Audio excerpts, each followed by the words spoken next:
Good evening, everyone. Good evening, ma'am. Good evening. Good evening, ma'am. Good evening, all of you. Good evening, Good ma'am. evening. Good evening, ma'am.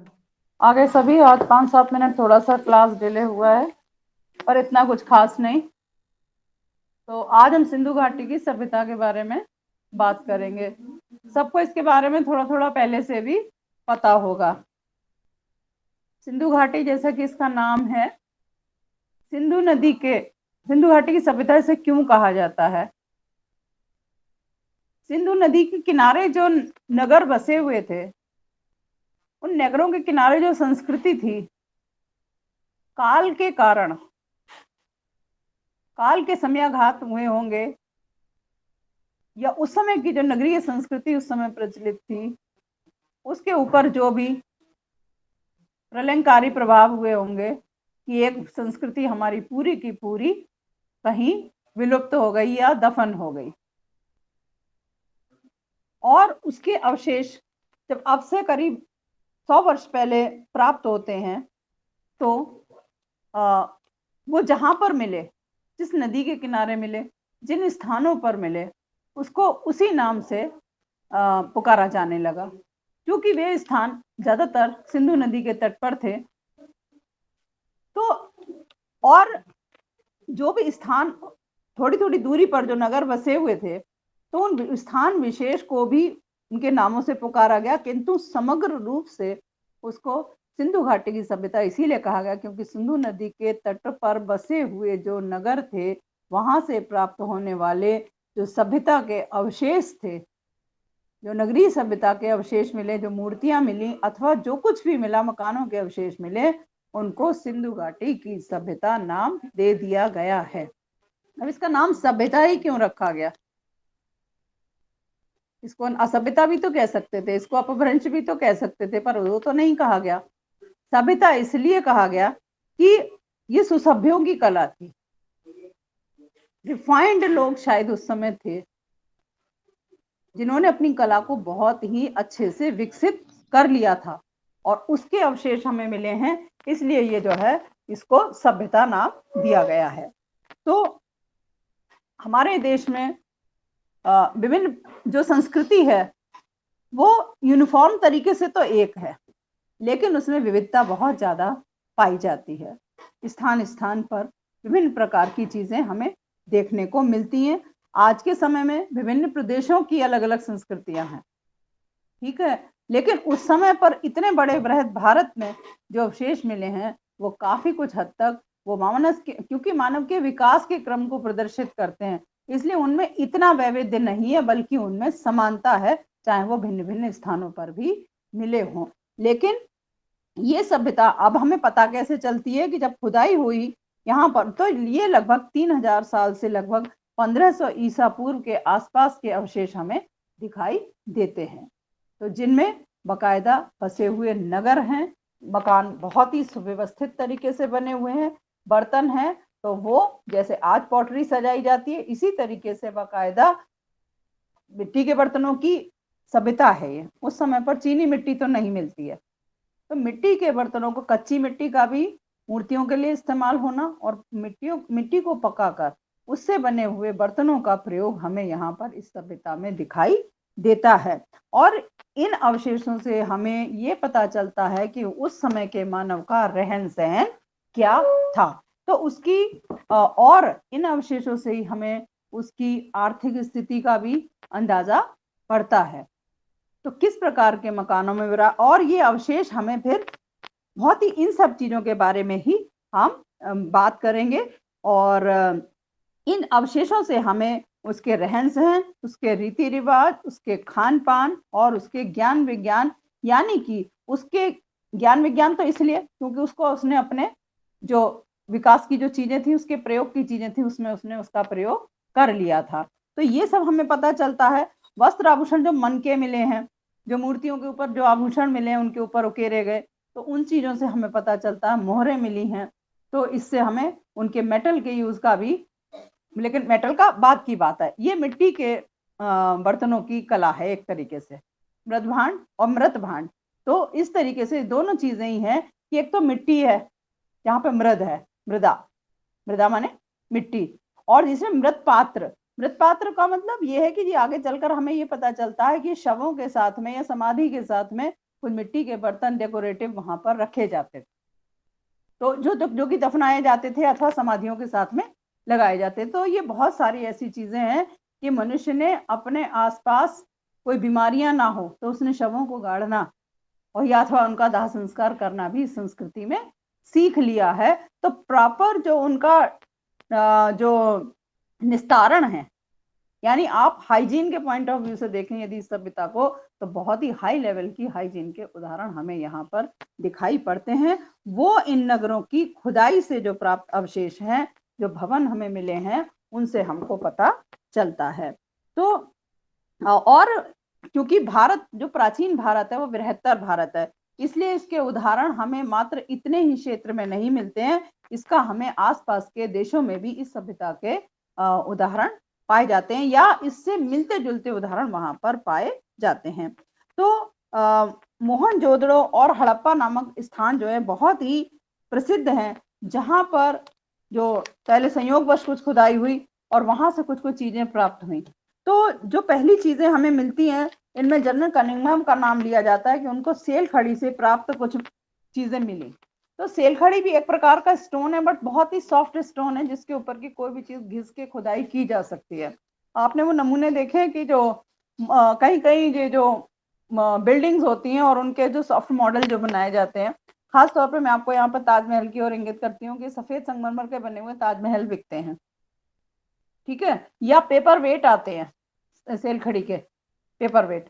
तो ये cell खड़ी एक प्रकार का soft stone है जो बहुत ही आसानी से घिस जाता है, उसको वो रेती वाली मशीन पर लगाते हैं और उससे जैसे कि लकड़ी के पाए को घिसकर बनाया जाता है, वुड कार्विंग जो की जाती है, कार्विंग का मतलब उसमें छेनी हथौड़ी वाली नहीं, जो मशीन से जो छिलाई होके जो उसकी गोलाई पतलाई जैसे कि चाक पे, तो इस तरीके से चलती हैं चीजें, जो कुम्हार का हाथ होता है। लेकिन जो बढ़ई का जो आपने अगर यदि मशीन कहीं आंखों से चलते देखी होगी तो उसका इस तरीके की चीज होती है, मशीन ऐसी, और उसमें वो चीज फंसा देता है और रोल करके इसे छिलती चली जाती है, और शेप जहां जिसको ज्यादा प्रयोग करना है वो मशीन को रोक कर स्लो चलाता है, और जहां पर फास्ट जानी होती है वहां पर उस तरीके से चली जाती है।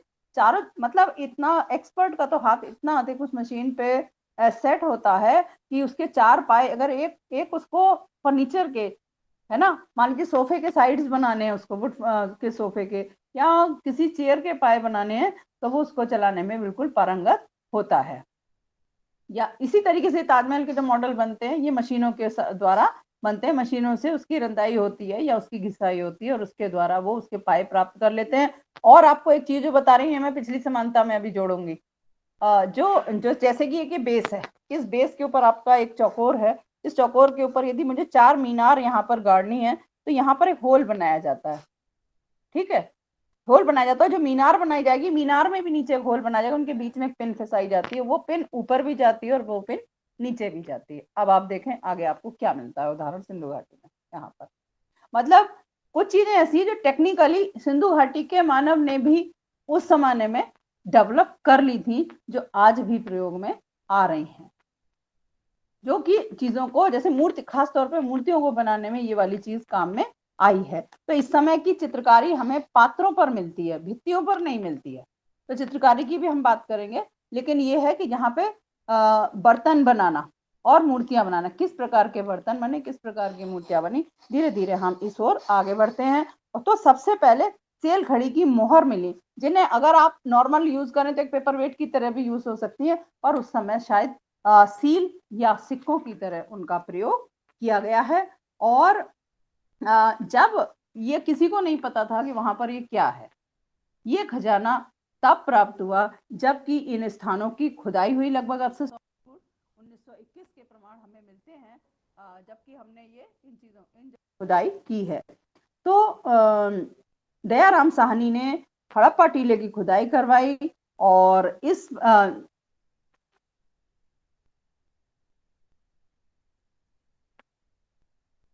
दयाराम साहनी जी ने इस टीले की खुदाई करवाई और खुदाई का काम आरंभ हुआ। इसके बाद में राखलदास जी ने मोहनजोदड़ो नामक स्थान की जब खुदाई करवाई है तो इसको एक नाम भी दे दिया, उन्होंने इसे मृतकों का टीला कहा। मृतकों का टीला संभवतः इसलिए कहा होगा क्योंकि अब उनमें से कोई भी चीजें जो है जीवित व्यक्तियों की तो बची नहीं है। जो बची हैं वो उनकी है जो कि अब इस समय है नहीं। और दूसरी बात है, संभवतः वहां पर शब्द अपनाए जाते हों। तो ये वजह हो सकती है कि इन्होंने और उनके साथ में जो चीजें रखी जाती थी वो चीजें वहां पर मिली हैं, जैसे कि बर्तन, चित्रकारी वाले बर्तन इत्यादि जो मिलते हैं, उसको ये बताया जाता है कि ये यहाँ पर उनके साथ में रखे जाते। तो इनके उद्देश्य उस समय जो भी थे, किंतु ये था कि चित्रकारी उस रूप में इन्होंने अपनी डेवलप करी, बर्तनों को साथ में रखने के लिए भी किया और अपने प्रयोग के लिए भी इनको काम में लिया है। तो इस तरीके से ये चीजें हमें यहाँ पर मिलती हैं। और ये जो हमें स्थान है, इनमें देखिए इनको अलग अलग स्थान है जिनको कि अलग अलग सभ्यता के नाम से जाना जाता है। देखिए जैसे क्वेटा, पाकिस्तान में है ये एरिया, क्वेटा है ना। क्वेटा चमन आपने नाम सुना हो तो क्वेटा की सभ्यता, अमरी नुंद्रा नाल सभ्यता और झोव सभ्यता, कुल्ली मेही सभ्यता, हड़प्पा मोहनजोदड़ो तथा लोथल सभ्यता, झूंकर तथा झांगड़ सभ्यता। यानी ये सभी वो स्थान है जो कि नदी के तट पर, सिंधु नदी के तट पर बसे हुए हैं। इनमें से हड़प्पा, मोहनजोदड़ो और कालीबंगा आदि स्थान ऐसे हैं कि जहां पर मिले अवशेष अधिक इंपॉर्टेंट है और इनके बारे में अधिक बात करते हैं। लोथल नामक स्थान भी इंपॉर्टेंट है। तो अभी हम इसी बात को आगे लेकर बढ़ रहे हैं। तो मोहनजोदड़ो और हड़प्पा के तो नाम हमने बहुत सुना ही हुआ है, लेकिन इसके अतिरिक्त एक कालीबंगा नामक स्थान है जो कि पाकिस्तान में नहीं है। ये स्थान राजस्थान के करीब, गंगानगर के करीब पड़ता है और जहां पर सैंधव संस्कृति यानी सिंधु नदी के, और ये भी आप देख लेंगे ये भी पाकिस्तान की सीमा से लगा हुआ राज्य है राजस्थान जो है। तो यहाँ पर भी इस प्रकार के हमें अवशेष प्राप्त हुए हैं जिनको कि हम सिंधु सभ्यता के उदाहरण के रूप में कहे जा सकते हैं। और यहाँ पर टीले बने हैं, यहाँ पर टीले मिले हैं और उन टीलों में उस प्रकार से मिलते जुलते अवशेष हमें प्राप्त हुए हैं जैसे कि हड़प्पा और मोहनजोदड़ो से जिस प्रकार के उदाहरण प्राप्त होते हैं। और तभी ये लगता है कि उस संस्कृति का विस्तार, मतलब पाकिस्तान तो बाद में बना, तो वो वहां से लेकर यहाँ तक भी फैली हुई है। इस प्रकार के उदाहरण आपको दिखाई देते हैं। और ये उदाहरण जो है हमें राजस्थान, गुजरात, हरियाणा और कहीं उत्तर प्रदेश में बिल्कुल छिटपुट रूप से प्राप्त होते हैं।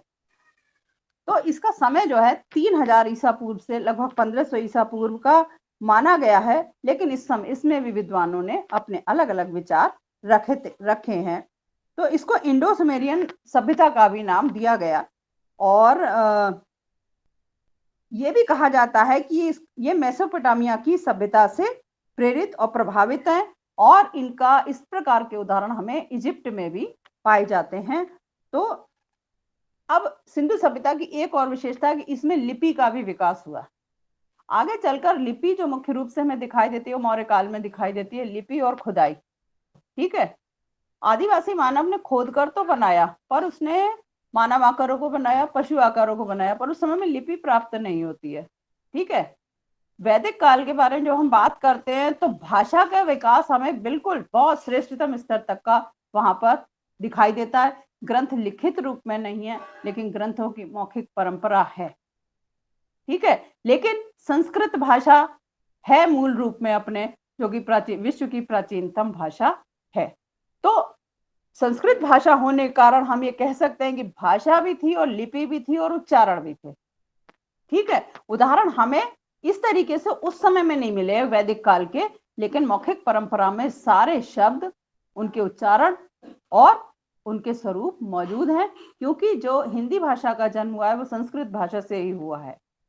तो जो शब्द बिल्कुल सीधे सीधे संस्कृत से ले लिए गए वो तो हैं तत्सम शब्द, और जो हिंदी भाषा के अपने शब्द हैं अथवा बोलियों से जो वहां पर आए हैं वे हैं तद्भव शब्द। तो भाषा का विकास हो गया, लिपि का विकास हो गया, लेकिन लिपि अभी क्या है, शब्दों की कल्पना है, लेकिन मौखिक रूप में उपलब्ध है। ठीक है, तभी तो फिर बाद में उसका लेखन हुआ, जब ग्रंथ लिखे गए। तो बाकायदा देवनागरी लिपि, जब देवनागरी लिपि आई तो आपका क ख ग घ आ की जो है, ये जो है कल्पना हमें फिर आंखों से दिखाई पड़ती है। उससे पहले जो हमें भाषा है उसमें पाली भाषा ज्यादा दिखाई देती है। पाली और संस्कृत में शिलालेख पाए जाते हैं। यहाँ पर सिंधु सभ्यता में जिस लिपि का दर्शन हमें होता है जो मोहरों के ऊपर इस्तेमाल की गई है, तो देखिए राजाओं का शासन हमेशा उनकी अपनी जो सत्ता है उस शासन में एक विशेष प्रकार का रुपया चलता है ना। वो रुपया ही उस समय की मोहर है। तो उस समय जब कागज नहीं था तो कागज के तो सिक्के कहीं नहीं है। सोना, चांदी, तांबा, कांसा, ये जो जो धातुएं प्रचलन में रही इनके ऊपर सिक्के ढाले गए। इसके साथ साथ इसमें ये इजिप्ट में जो है, इजिप्ट में कह रही हूँ, ये इसके जो सिंधु सभ्यता में जो चीजें हम पाई गई हैं वे मिट्टी के मोहरे यहाँ पर पाई गई हैं। एक सेकंड के लिए मैं कॉल अभी जरा रोक रही हूँ, बिल्कुल एक सेकंड के लिए।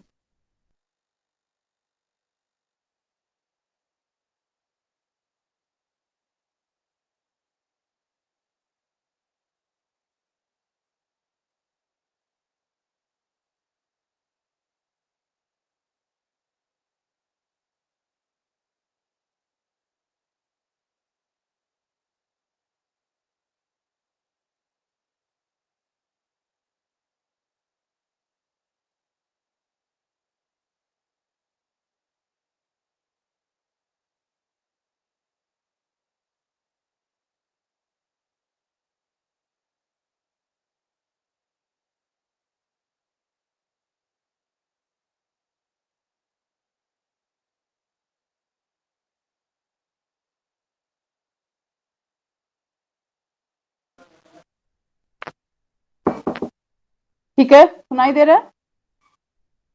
Yes, ma'am. Yes, ma'am. Yes, ma'am. तो इस समय में हमें जो मोहरें प्राप्त होती हैं उनके ऊपर पशु पक्षी दिखाई देते हैं। उनके ऊपर उस समय जो प्रचलित लिपि थी उनके अक्षरांकन हमें दिखाई देता है, लेकिन उसको अभी पढ़ा नहीं जा सका है। इस तरीके की वो लिपि है कि जिसके अक्षर अब इस समय प्रचलित नहीं है। यानी जो लेखन में जिस तरीके के घुमाव उन्होंने, जैसे आप देखें भारतीय भाषाओं में अगर आप देखें बहुत सारी लैंग्वेज ऐसी हैं जो गोल गोल अक्षरों में लिखी जाती हैं, जिनमें ये आपकी साउथ की भाषाएं हैं, मलयालम है ना, तमिल भाषा है, कन्नड़ भाषा होगी। इनके अक्षर आपस में शायद मेल खाते हो, किंतु क्योंकि हम लोग उन्हें बिल्कुल भी नहीं पहचानते तो इसलिए हमें समझ नहीं आता क्या होगा। हमें लगता है शायद वो जलेबी जैसी कुछ गोल गोल गोल गोल वहां पर लिखा हुआ है, लेकिन हम हिंदी भाषा के अक्षरों से बहुत अधिक परिचित हैं। हम वहां समझ लेते हैं कि ये का है, खा है, गा है, अथवा उर्दू को पहचान लेते हैं, क्योंकि जो ये भाषाएं जो है अधिक देखने में आती हैं और जानी मानी भाषाएं हमें लगती हैं। तो ये चीजें हमें यहाँ दिखाई पड़ती हैं। तो ये जो अब हम इस समय में जिस प्रकार की मोहरों से हमें परिचय मिल रहा है, जिस प्रकार के नगर की सभ्यता से हमें परिचय मिल रहा है, ये समझ में आता है कि ये लोग धनाढ्य थे, ये लोग व्यापार करते थे और इनके साथ में जो चीजें मिली हैं उनमें हाथी और घोड़ों की आकृतियां, वृषभ की आकृतियां, इस प्रकार की आकृतियां पाई जाती हैं। तो ऐसा लगता है कि इन्हें ये घरेलू प्रयोग में अथवा व्यापार में इधर उधर लाने ले जाने का काम करते होंगे। और इन्हीं सब चीजों से हमें उस समय की उस समय की संस्कृति का पता चलता है।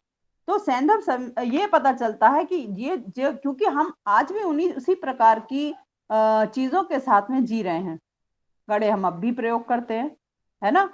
जिस तरीके के बनावट ह्यूमन बॉडी की है, ऐसा लगता है कि तब मनुष्य के शरीर की बनावट आज के मनुष्य के जैसी थी। उसने आभूषणों के बारे में अपनी सुरुचि डेवलप कर ली थी। ये सब हमें उन चीजों के आधार पर ही पता चलता है। और आप ये देख लीजिए कि हो सकता है धातु के आभूषण कीमती होते हैं, लेकिन मिट्टी के आभूषण तो लगता है सर्वसुलभ हो सकते हैं। तो उस समय में रहे होंगे जिनके मन को वो लोग धारण करते होंगे। तो ये चीज दिखाई पड़ती है।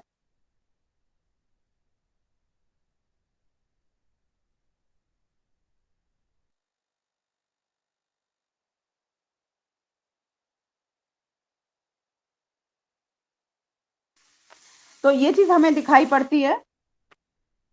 अब उस समय की वास्तुकला को लेकर हम बात कर रहे हैं। वास्तुकला, तो वास्तुकला के सर्वप्रथम जो हमें उदाहरण मिलते हैं और सर्वश्रेष्ठ उदाहरण हमें मिलते हैं वो हड़प्पा और मोहनजोदड़ो के जो टीले थे वहां पर मिलते हैं। यहाँ पर पक्की ईंटें और कच्ची ईंटें दोनों का प्रयोग किया गया था।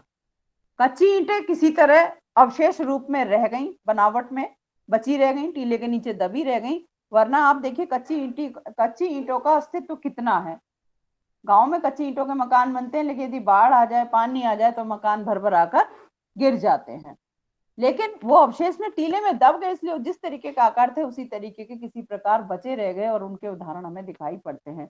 बाकी पकी मिट्टी के जो ठीक मतलब आप चाहे ईंट का टुकड़ा हो अथवा किसी घड़े का टुकड़ा हो, ये पकने पर इतना मजबूत हो जाती है मिट्टी कि वो जमीन के अंदर परतों से, कुछ स्थान जैसे गहरे होते हैं ना, उनका भराव किया जाता है तो वहां सभी प्रकार की चीजें डाली जाती हैं। उनमें इस प्रकार के मिट्टी के बर्तन भी होते हैं जिनकी यदि कार्बन डेटिंग कराई जाए तो उनसे ये पता लग जाता है कि ये किस काल के हैं। इसी तरीके से इन टीनों की जब खुदाई हुई है तो उनसे पता चला है कि ये इतनी मजबूत होती है फिर कि ये फिर मिट्टी में दोबारा मिट्टी नहीं बनते।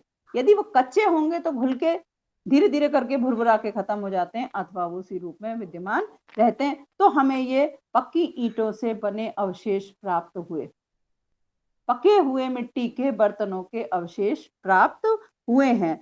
तो जब यहाँ पर जब खुदाई हुई तो बहुत बड़ा स्नानागार निकला और बकायदा सड़कों का पता चला। तो ऐसा लगा कि बहुत ही प्लान्ड सिटी है, जहां पर बकायदा सड़कों की व्यवस्था है, मकान है तो उनमें नालियों की व्यवस्था है।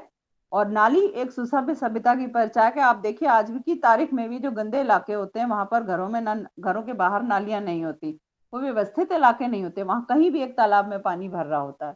तो जो पानी भरेगा वो सड़ेगा तो आसपास के लोग उससे परेशान होंगे। यदि वो अवेयर हैं तो सबसे पहले नाली की व्यवस्था करेंगे।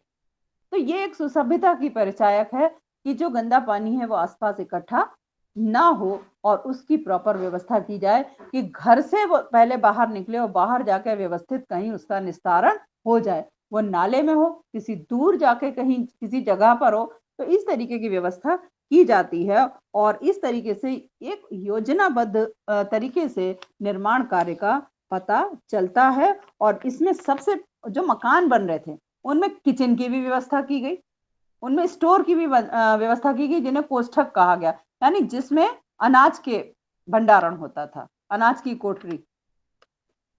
मैं थोड़ा सा कहीं मेरा भी कभी बचपन में गांव से जुड़ाव था, मेरे जो बाबा वगैरह थे तो मैंने देखा था, कुठले कहते थे हम उन्हें, मिट्टी के बहुत बड़े बड़े ऊंचे, जैसे कि आपने बर्तन जैसे घड़े लंबी सुराही की आप कल्पना नहीं करते हैं, इस तरीके के बहुत ऊंचे से जिनमें कम से कम 2 से 3 कुंटल एक एक बर्तन में अनाज आ जाए, इस तरीके के वो मिट्टी के बर्तन थे जिनमें नीचे एक छोटा सा होल होता था, उसमें ईंट फंसा देते थे, उसके बाहर मिट्टी लगा देते थे और उसके ऊपर एक ढक्कन हुआ करता था।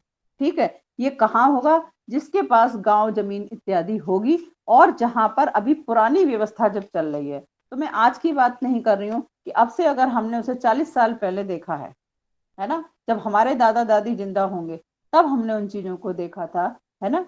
तो वो व्यवस्था तब चल रही थी और उसके बाद में धीरे धीरे करके ये ड्रमों ने स्थान ले लिया। ड्रम भी चले गए लोहे के, तो फिर प्लास्टिक के ड्रम आ गए, और प्लास्टिक के ड्रम भी चले गए तो प्लास्टिक के पैकेट आ गए, 10 किलो के पैकेट, अनाज की व्यवस्था सारी खत्म हो गई, है ना। लेकिन घर में एक स्टोर होता है सबके, आज भी होता है और उन्होंने भी व्यवस्था की। लेकिन अनाज के भंडारण के लिए उन्होंने एक कमरा बनाया, खाना पकाने के लिए एक कमरा बनाया। तो ये एक प्रॉपर स्टैंडर्ड ऑफ लिविंग है कि आप अपने घर में चीजों की व्यवस्था करते हैं और उसके लिए सेपरेट व्यवस्था करते हैं। आप जिस कमरे में रहते हैं वहीं नहीं पकाते। अलग अलग कक्ष मिलने से इस बात के प्रमाण मिले हैं कि उन्होंने बहुत ही अभिरुचि के साथ में, अभिरुचि का मतलब चीज में मन लगाकर रुचिपूर्ण तरीके से उसको बनाया, और उन्होंने अपने घर में प्रॉपर किचन बनाए, प्रॉपर भंडारण के स्थान बनाया जिसमें अनाज भरते थे, और उसके साथ साथ प्रॉपर बाथरूम्स बनाए जिसके कारण कहीं भी पानी इकट्ठा होने की जैसी कोई दिक्कत नहीं होती थी। ये एक विकसित सभ्यता का परिचायक है और साथ में उस समय के जो मिस्त्री रहे होंगे, जिन्होंने मकान बनाए होंगे, उनकी नाप जोख का भी परिचायक है। उन चीजों की जो चौड़ाई है, लंबाई है, आयत है, गहराई है किसी चीज से, और उनके उपयोग का पता चलना। ठीक है, नाली भी यदि गलित बन जाती है तो आपके घर में ही पानी आता है। तो प्रॉपर ड्रेनेज ये उस समय का बहुत ही बड़ा विशेषता है सिंधु घाटी की सभ्यता के भवनों की। ठीक है, पकी हुई ईंटों से बने हुए मकान मिलना, ये भी उन मकानों की विशेषता है। और इसके अलावा उन्होंने कई मंजिले मकान बनाने, विशेषकर 2 मंजिले, एक जगह पर एक काम हो रहा है तो दूसरे में कहीं पूजा हो रही है, इस तरीके के प्रमाण भी मिलते हैं कि मकान उस समय 2 मंजिले भी थे।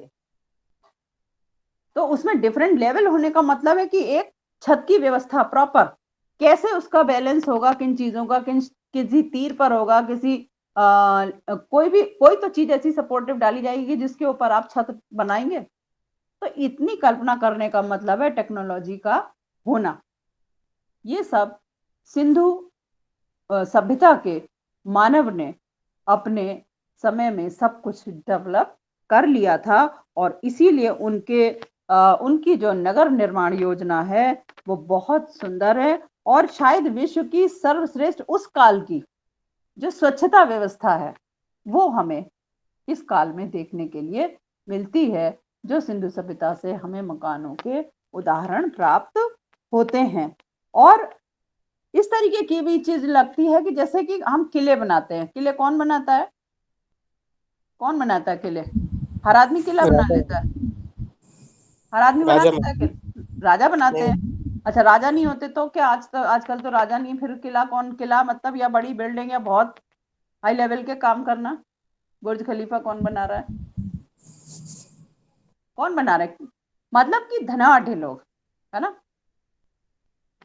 अच्छी बाउंड्री वॉल के साथ में अपनी सुरक्षा का ध्यान रखते हुए, उसको प्राचीर करके भी कुछ शब्द इस्तेमाल आया है। जो बाउंड्री वॉल नहीं होती है, बाउंड्री वॉल से अपने घर को बाइंड करना, बाहर से इस तरीके की चीज करना, तो किलाबंदी हो गई है ना। किसी वॉल से अपने घर को सुरक्षित करना। तो इस प्रकार के घरों का निर्माण पाया जाता है जिनमें पिलर्स भी होते हैं, है ना। पिलर्स जिन दीवारों को सपोर्ट करते हैं, और ये बाउंड्री वॉल में इस प्रकार की चीजें पाई जाती हैं। तो यहाँ पर तो ये लोग जो थे कुछ ऐसे थे कि या तो इनके पास पैसा ज्यादा था, अथवा ये शासक वर्ग के थे जिनके उदाहरण हमें मिलते हैं। ये हो सकता है कि आम आदमी के उदाहरण ना हो, क्योंकि आम आदमी तो नॉर्मल ढंग से रहता है और वो उतना श्रेष्ठता तक नहीं पहुंच पाता कि उसकी चीजें बहुत ड्यूरेबल हो। लेकिन हाँ, जिस तरीके की लोगों की हम बात कर रहे हैं, जिन लोगों के इन सामानों की हम बात कर रहे हैं, वो हो सकता है कि वो धनाढ़ रहे हो, अथवा वे शासक हों जिनके पास पर्याप्त धन होगा, जिन्होंने उच्च कोटि के मकान बनाए होंगे। इसलिए इस प्रकार की विशेषताएं उनमें मिल सकती हैं। तो यहाँ पर एक इस तरीके का उदाहरण मिला है हड़प्पा में कि 25 फुट चौड़ी टूटी हुई मिट्टी की दीवार, अब ईंटों की दीवार खड़ी करी जाती है जिस पर ईंटों की प्राचीर के बीच बीच में बुर्ज थे। बुर्ज का मतलब यही है, वो जो इस तरीके की जो पिलर जो दिया जाता है ना, वो चीज बुर्ज है। तो मतलब जो ऊंचाई तक जाते थे उसको सपोर्ट देते थे। आपने गट्टा नाम सुना? ईंट को कूट के जो गट्टा बनता है, कुटाई होती है ना ईंट की। Yes ma'am. ईंट वो लाल लाल सा जो होता है, जिसको पीट पीट के पहले फर्श में जमाते हैं, है ना। सड़क बनने से पहले भी कुछ पत्थर डाला जाता है, फिर उसकी कुटाई करी जाती है ना, लेवल करने के लिए। तो ये वही चीज है कि मजबूती देने के लिए उन्होंने ईंट को कूट कर जो पहले मजबूत बेस बनाया, और उसके बाद में पिलर्स खड़े करे हैं, उसके बाद में फिर दीवार वहां पर खड़ी की गई है। इस प्रकार की चीज मिली है, और ऐसा उदाहरण यहाँ पर मोहनजोदड़ो में मिला है। मुख्य दिशाओं में उसके ऊंचे द्वार थे। तो ये दुर्गबंद टाइप का ही जगह है, जिस तरीके का उदाहरण मोहनजोदड़ो में मिला है। ऐसा लगता है कि उस समय भी कोई फोर्ट वहां पर रहा होगा जिसमें बुर्ज बनाए जाते हैं। अब आप देख लीजिए किलों की, जैसे लाल किला आप देख लीजिए, तो वहां पर भी यही है ना कि मजबूती के लिए, दीवार की मजबूती के लिए हर थोड़ी थोड़ी दूरी पर बहुत चौड़े चौड़े खंबे बनाए जाते हैं। वो ठीक है कि मुगल आर्किटेक्चर में वो हमें गोलाई टाइप के दिखते हैं। आजकल आज की तारीख में घरों में बीम डाले जाते हैं नहीं, जिससे कि दीवार कहीं धसक ना जाए, आरसीसी बीम का प्रयोग किया जाता है। तो उस समय के मानव ने भी मकान के निर्माण के लिए ऐसी टेक्नोलॉजी का उपयोग कर लिया था। उसे पता था कि ये इतनी मजबूत सपोर्ट है इसकी कि उसकी दीवार ढहेगी नहीं, ये उसकी सपोर्ट में बीम जो है लगे हुए हैं। तो उससे जो है दुर्गबंदी की बात करी जा रही है या मकानों के बहुत ही किले टाइप के आकार की बात कही जा रही है, तो वो इसीलिए कही जा रही है क्योंकि जो ये उदाहरण कुछ जो हमें ऐसे मिले हैं, तो ये मकान उन वो जो बाथरूम्स मिले थे उनसे अलावा, ठीक है, जो स्नानागार जो मिला है उसके अलावा ये बता रहे हैं कि बिल्डिंग किस प्रकार की थी कि जिसमें ऐसा लगता है किले टाइप के वो बिल्डिंग है जहां पर हमें ये सपोर्ट में खंबे या बुर्ज दिखाई देते हैं और ऊंचे द्वारों का पता चलता है।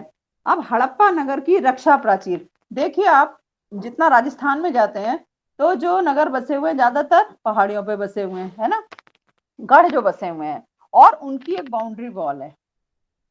ये एक जो मतलब ये उस जमाने के राजाओं के छोटे छोटे शहर हैं, उसी के अंदर आम आदमी भी रहता है। तो पहाड़ में घुसने से पहले कुछ द्वार पड़ते हैं, वहां से आम आदमी के लिए सड़क जो है शुरू होती है और बिल्कुल उसकी हदबंदी बनी हुई होती है, वो पत्थर की होती है। तो इसी तरीके की चीज है कि उस समय भी शासकों ने इस तरीके की बाउंड्री वॉल का निर्माण करवाया, उसके अंदर ये शहर बसे हैं। तो ये उदाहरण हमें मिले हैं और मोहनजोदड़ो के टीले पर भी इस प्रकार की चीज जो है ये बाउंड्री वॉल बनी हुई थी और वहां पर ये टीला कच्ची ईंटों और मिट्टी से निर्मित किया गया था और उसके ऊपर हमें ये प्रमाण मिलते हैं। फिर हड़प्पा, मोहनजोदड़ो, कालीबंगा और लोथल, ये सभी स्थानों से जो भी हमें चित्र मिले हैं वे सब इस बात के परिचायक हैं कि यहाँ पर सुसभ्य वैभवपूर्ण नागरिक जीवन था। और इस प्रकार के जो मैंने अभी दुर्ग के उदाहरण बताए, ये लगभग जहां पर भी बिल्डिंग के उदाहरण मिले वहां इस प्रकार के उदाहरण हमें मिलते हैं और इनमें काफी समानता है। तो हड़प्पा मोहनजोदड़ो दोनों में पक्की ईंटों का प्रयोग दिखाई देता है और दीवार की चुनाई, इस प्रकार के प्रमाण मिले हैं कि दीवार की चुनाई में मिट्टी भी मिलती है, चूना भी मिलता है और कुछ जिप्सम का प्लास्टर मिला है।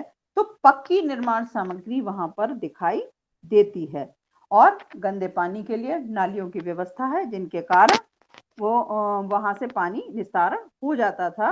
और इससे पता चलता है कि सिंधु सभ्यता के जो लोग थे वो स्वच्छता का बहुत अधिक ध्यान रहे हैं।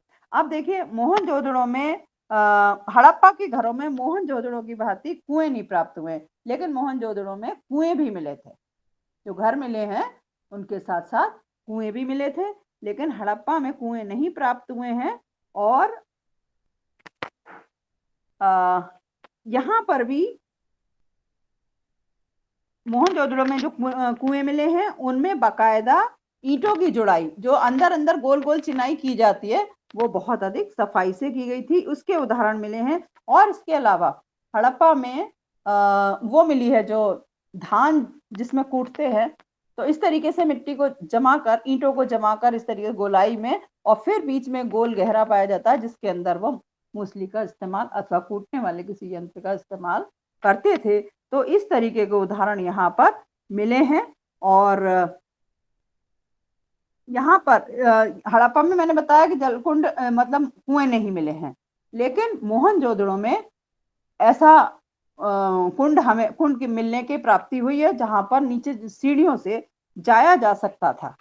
तो इस प्रकार के जलकुंड मिले और इसका साइज भी काफी बड़ा है, जो लगभग 39 फुट लंबा, 23 फुट चौड़ा और 8 फुट गहरा है। आप इमेजिन कर लीजिए, जैसे हम किसी मंदिरों में जाते हैं उस प्रकार के, आपको कहीं कहीं मंदिरों के साइड में तालाब होते हैं ना, नैमिषारण्य देखा है, वहां एक तालाब है ना।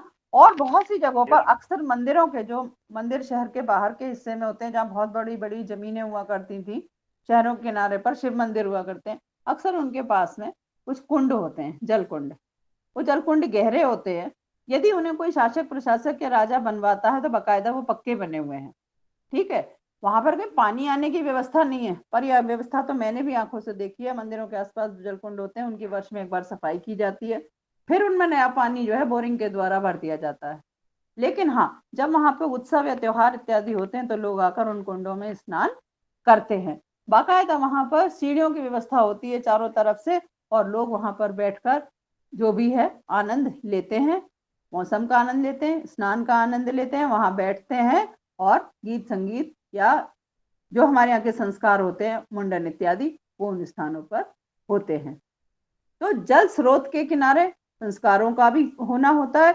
पता उस समय का नहीं कह सकते कि इस प्रकार के संस्कार प्रचलित थे या नहीं, हमें तो केवल उनके जो अवशेष प्राप्त हुए उससे हमें अंदाजा लगाते हैं कि उस समय की संस्कृति कैसी रही होगी। जब लिपियों का अध्ययन हो जाएगा, उस समय मोहरों से प्राप्त जो हमें लिपि प्राप्त होती है, यदि उनका अध्ययन हो जाए तो शायद उस सभ्यता में किस प्रकार की चीजें और प्रचलित थी, उनका लिपि यदि पढ़ी जा सकेगी तो उनके बारे में कुछ पता चल सकता है। तो ये सब चीजें मिलती हैं। और जो ये जलकुंड की जिसकी हम बात कर रहे हैं, बाकायदा 8 फुट गहरा भी था, तो अच्छा खासा पानी इसमें स्टोर हो सकता है। और इसमें सीढ़ियां हैं और जो पक्की ईंटों से बनी थी, और इससे भी जल निकासी की व्यवस्था थी, और इसका फर्श भी पक्की ईंटों का था। यानी यदि कच्ची ईंट होती तो नॉर्मल तालाब हो जाता। बाकायदा इसको कुंड ये प्रॉपर व्यवस्था की गई थी, और इसके किनारे जिप्सम का जो प्लास्टर कर दिया गया था, और चूने के प्लास्टर के भी लेप यहाँ पर मिलते हैं। और यहाँ पर स्नानागार भी है। और स्नानागार के अलावा एक जो होता ना कि चेंजिंग रूम जो होता है, इस प्रकार के कमरे भी मिले हैं कि स्नानागार के अलावा चेंजिंग रूम भी, कक्ष भी वहां पर बने हुए हैं। तो आप समझ लीजिए कि जो आज व्यवस्था चल रही है, लगभग वैसी ही एक सुसभ्य संस्कृति हमने फॉलो करी है। एक तरीके से देखा जाएगा, पहले तो चीजें थी ही लेकिन लुप्त हो गई। तो हम अभी कहीं और किसी दुनिया में नहीं गए, आज की तारीख में भी वो चीजें प्रचलित है। तो अगर आप आज अपने आप को सुसभ्य कहते हैं तो वो भी सुसभ्य ही है, क्योंकि उन्होंने तो इतने वर्ष पहले इन सब चीजों को अपने लिए बनाया भी और उन्हें प्रयोग में लाया भी। तो अगर नहीं लाए होते तो आपको फिर इस समय ऐसे उदाहरण नहीं मिलते कि जिनका के उदाहरण आज आप यहाँ पर पढ़ रहे होते। अब यहाँ पर अब हम गुजरात की बात करें तो कच्छ की खाड़ी के पास में धौलीवीरा नामक पुरातात्विक स्थल का एक खनन हुआ। यहाँ पर विश्व के सबसे पुराने जलाशय के प्रमाण मिलते हैं। और ये इस जलकुंड की जिसकी अभी बात करिए, मोहनजोदड़ो वाले कुंड की, इसके बाद की खोज है ये। तो ये कहते हैं कि ये कुंड जो है इस कुंड से भी बड़ा है, और ये जलाशय को सबसे बड़ा माना गया है। और ये 1998 में एक लेख प्रकाश में आया था इंडियन एक्सप्रेस नई दिल्ली में। तो यहाँ पर जो मिली है वो 32 सीढ़ियां हैं इसमें नीचे जाने के लिए। और जो ये मोहनजोदड़ो वाला जो कुंड है, यहाँ पर इतनी सीढ़ियां नहीं है, तो ये अधिक गहरा कुंड है। तो यहाँ तक भी बाकायदा नीचे जाने के लिए इसमें व्यवस्था बनी हुई है कि जैसे अंडरग्राउंड वाटर टैंक्स में उतरा जाए और उनके सफाई इत्यादि की व्यवस्था की जा सके। और वैदिक काल में भी जो हमें भवनों की जो कल्पना मिलती है, उनमें भी इस प्रकार के कुंडों की चर्चा की गई मिलती है। जो जहां तहां जब किसी देखिए, जब साहित्य में किसी भवन की बात होती है, जब एक्चुअल आर्किटेक्चर होगा तो आपके हाथ में कहीं मिट्टी आएगी, कहीं पत्थर आएगा, कहीं आप पैर रख सकते हैं, ठीक है। जो हमें ये उदाहरण मिले हैं, इनमें हमें अवशेष मिल गए। अब हम वैदिक काल की चीजों की कल्पना कैसे करें? भाषा के माध्यम से हम शब्द चित्र खींचते हैं। किसी चीज का वर्णन इतना जीवंत करें, आप किसी के चेहरे का वर्णन इतना जीवंत करें, उसका व्यक्तित्व आपके सामने आ जाए, ठीक है। जैसे कि ऊंचा माथा, नुकीली नाक, सुपुष्ट होठ, गोल चेहरा, लंबे कान, पतली गर्दन, इस तरीके की बात आप करें तो आप एक खाका सा खींचने लग जाते हैं। जैसे पुलिस किसी चोर का नहीं बनवाती है चित्र, कैसे बनवाती है? अनुभव के आधार पर बनाती है। वो शब्द बोलती है, आर्टिस्ट कान में सुनता है और उसके हिसाब से भी स्केच कर देता है कि उसका चेहरा गोल था कि लंबा था, है ना, आंखें बड़ी थी, छोटी थी, बाहर को निकली हुई थी, अंदर धसी हुई थी, कितने तरीके के वर्णन है। है ना। तो किसी के व्यक्तित्व के तेज का वर्णन करना, किसी के व्यक्तित्व के का एक्चुअलिटी, है ना। रियलिज्म में आपने पढ़ा होगा ना, यथार्थवाद में, कि देवदूत तो मैं नहीं बना सकता, देवदूत तो मैंने कभी देखे ही नहीं, है ना। मोने माने में किसी ने कहा ना, रियलिज्म का जो था कि मैं उन्हें नहीं बना सकता। तो वो रियलिटी जो आपके सामने है उसे आप देखकर तो बना सकते हो। हाँ, उसमें यदि अपना एडिशन नहीं करते तो आप यथार्थ ला सकते हो, लेकिन शब्द में यथार्थ कैसे? वो व्यक्ति आपके सामने नहीं है, आपको किसी के सामने अपने शब्दों के माध्यम से प्रस्तुत करना है। तो वेदों के वर्णन तो इस प्रकार की चीज है ना, कि जैसे हम साहित्य में कोई चीज को पढ़ते हैं, तो वेद हमारे पास साहित्य के रूप में उपलब्ध है, वेद व्यक्ति के रूप में उपलब्ध नहीं है। वहां जो वर्णन है वो किसी योगी की, किसी राजा की विशेषताओं के साथ में किसी देवताओं की। तो इस प्रकार का जो चीजें हमें मिलती हैं वो हमारी इस कल्पना को सार्थक करती हैं कि तत्कालीन चीजें कैसी रही होंगी। तो वहां पर भवनों का भी वर्णन किया गया है। आपने महाभारत की जब बारे में बात करते हैं तो वहां लाक्षागृह की बात है, लाक्षागृह कैसे बना, ठीक है। या जिस भवन में दुर्योधन का पैर, दुर्योधन ने जल को थल समझा और थल को जल समझा, तो ये कैसे? कहीं धोखा तो हुआ ना मटेरियल का। और महाभारत कालीन अब कोई चीज आपके सामने नहीं है। यदि उस समय कोई शासन था तो वो भी चीजें हमें खुदाई से या टीलों से प्राप्त होती हैं, अथवा उन स्थानों के नामों से हमें उनके प्रमाण मिलते हैं, है ना। जैसे हस्तिनापुर आपने सुना होगा, मेरठ के पास में है ना। कुरुक्षेत्र की लड़ाई हुई थी, तो आप देखिए, अगर भौगोलिक तरीके से आप देखें तो कुरुक्षेत्र वहां से करीब है कि नहीं है? कुरुक्षेत्र हरियाणा में, भाई दिल्ली के करीब के इलाके हैं ना, है ना। गुरु द्रोणाचार्य गुरुग्राम, कनेक्ट करिए आप चीजों को तो ज्योग्राफिकली कनेक्ट हो जाएंगी। ये हरियाणा में कुरुक्षेत्र है, ये क्षेत्र यहाँ हस्तिनापुर का उत्तर प्रदेश में आ गया, है ना। पांचाल शब्द बरेली के आसपास का एरिया, ठीक है, ये पांचाल क्षेत्र हो गया, यहीं की पांचाली थी। नेपाल उसके करीब है। पांडव कहाँ कहाँ गए? क्या आप भारत के पूरे नक्शे को उसमें कनेक्ट नहीं कर पाते? करते हैं ना। तो ये हम प्रमाण जब जब खोज लिए जाएंगे तो हमें वो वस्तु के रूप में उपलब्ध होंगे। लेकिन जब तक नहीं, तब तक उन चीजों की कल्पना के लिए जो साहित्य में लिखा गया है वो हमारे लिए, हमें साहित्यिक प्रमाण के तौर पे हम उन्हें प्रस्तुत करते हैं। आप इसका कनेक्शन अपने रिसर्च वर्क से जोड़ेंगे कैसे? कि आप भी तो किसी स्थान का वर्णन करेंगे तो उसके भौगोलिक प्रमाण क्या मिल रहे हैं, साथ में क्या ऐतिहासिक प्रमाण है, क्या साहित्यिक प्रमाण है, ये आपको वहां पर करने के लिए शायद उन ग्रंथों की तरफ जाना पड़े जिन नगरीय सभ्यता से उन शहरों की प्राचीनता अथवा उस क्षेत्र का मूल स्वरूप जुड़ा हुआ है, ठीक है। यहां हम इतना पढ़ते पढ़ते आपके रिसर्च के टॉपिक के करीब पहुंच गए। बस मैं यही बात आपसे कह रही थी कि हिस्ट्री सारी किताबों में है। हिस्ट्री होगी, किताबें हिस्ट्री तो भाई लिखी जा रही है, होगी, लेकिन उसमें से आप ये देखिए ना कि कौन सी चीज आपके काम की निकल कर आती है जो आपको अभी पकड़नी हो। तो वो चीज मैं यहाँ पर बात आ गई, वहां पे मैंने आपको कनेक्ट कर दी, लेकिन ये बता रही हूँ कि इस तरीके से आप क्षेत्रों के बारे में जब लिख रहे होंगे तो उनकी प्राचीनता के लिए आपको इन तरीके की प्रमाणों की जरूरत होगी।